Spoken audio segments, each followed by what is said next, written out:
Hello everyone! Tara, samahan niyo akong gumawa ng pipino juice at pipino mask. Una, gagadyarin natin ang pipino para makuha natin ang katas nito. Pinabilis ko na pala itong video para hindi kayo mainip.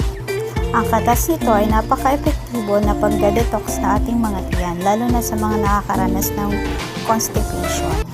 Nakakapagpaganda rin ito ng ating mga kutis, lalo na sa mga gustong maka-achieve ng clear skin.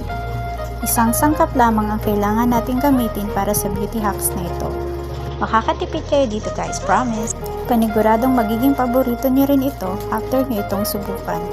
Ayan na nga at malapit na tayong matapos sa ating pagagadyat. Ngayong tapos na tayo, ihahanda naman natin ang ating salaan para makuha natin ang katas nito. Sa pagsasala nga pala nito guys, pwede nyo naman gamitin yung kamay nyo kung malinis naman, or pwede naman gumamit ng kutsara para sa pagpiga.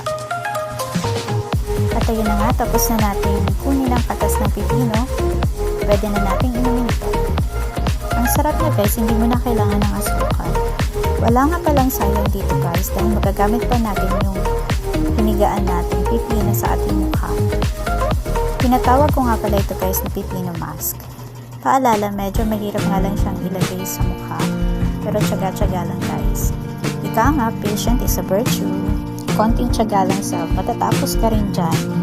Nga pala guys, yung pagbabad nito, wala namang time frame. Kahit ilang oras niya ibabad, okay lang dahil puro natural ito.